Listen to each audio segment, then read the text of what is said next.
Përshëndetje të nderuar zonja dhe zotrim, përshëndetje të dashur miq, ja ku po takohemi sërish së bashku me mua Tirona Lili në kanalin Monitor TV për të vazhduar të ndajmë ngjarjet më të fundit dhe lajmet më të fundit. Kohëve të fundit në këto muaj që po kalojmë, kemi dëgjuar shpesh herë raste të ndryshme të tipit që këngëtarëve me pa të drejt apo me të drejt ju largohen këngët nga kanali i YouTube-it.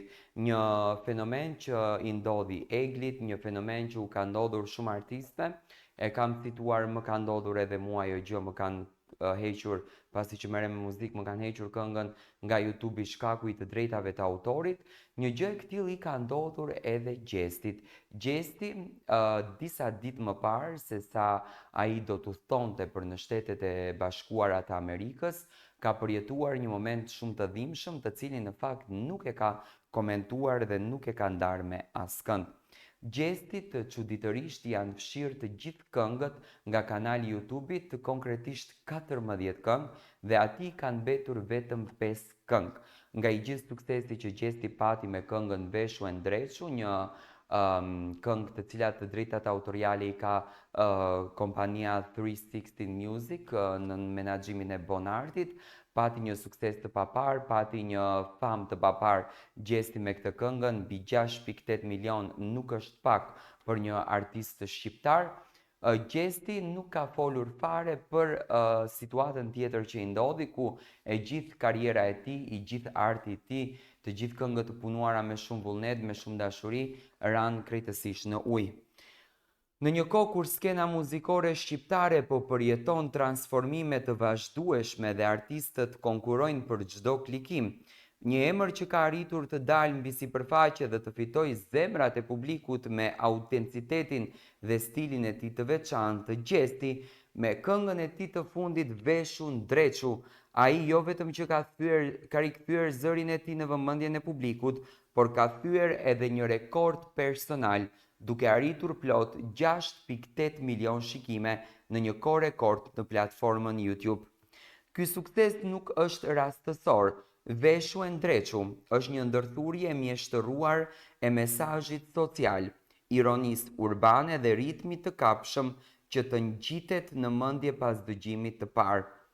Kënga është kthyer në një himn të vetëdijes, në një thirrje për rregull, për paraqitje dhe për një lloj ndryshimi të vetvetes, një reflektim ironik ndaj shoqërisë së sotme, që i jep vlerë dukjes mbi përmbajtjen. Me këtë projekt, Gjesti ka treguar edhe një herë që nuk është një artist që ndjek turmën, por një krijues që ka një zë unik në skenën shqiptare.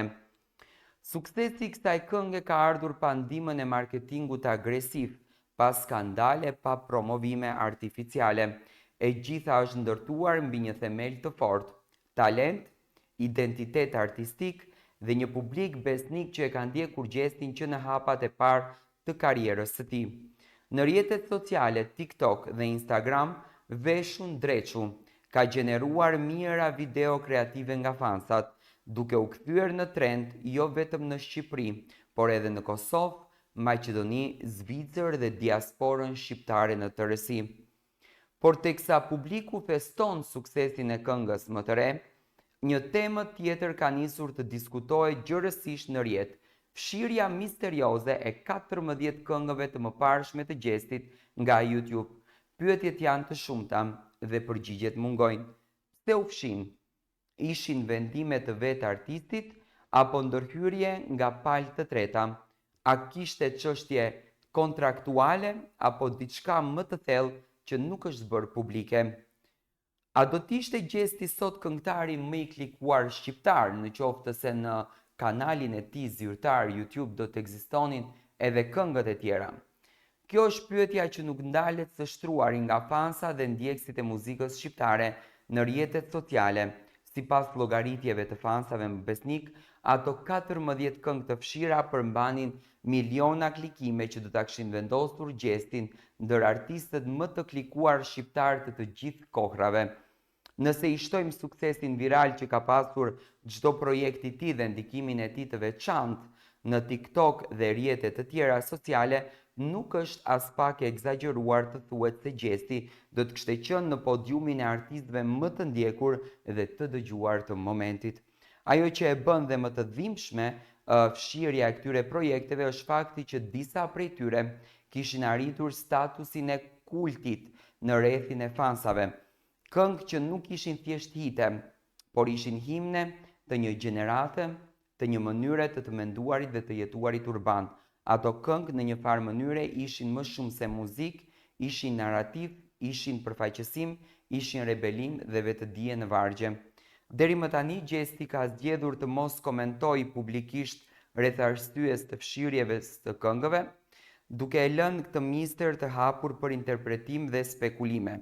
Disa thonë se ka qenë një zgjedhje personale për të filluar nga e para, për të ndërtuar një imazh më të pastër apo një strategji të re muzikore. Të tjerët mendojnë se janë ndërhyrje të palëve të treta, ndoshta menaxheriale apo ligjore.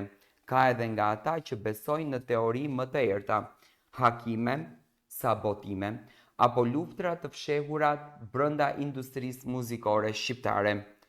Një tjetër temë që ka ndjekur karrierën e Gjestit është përmbajtja e një figure femërore, e cila domethënë ka qenë gjithmonë e pranishme në këtë rreth.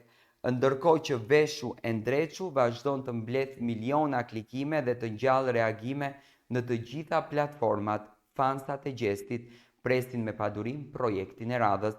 A do të vazhdojë ai në këtë linjë ironike, me mesazhe të koduara dhe stil të vetin, apo do të eksplorojë zhanre të reja? A do të ketë ndonjë ditë një rikthim të këngëve të fshira, apo do të mbeten një kapitull i humbur për gjithmonë në historinë muzikore shqiptare? Çfarë do të ndodhë?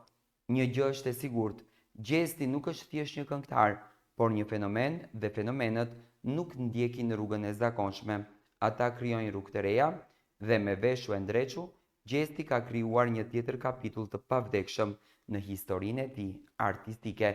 Ky është Gjesti, ky është projekti i fundit i Gjestit.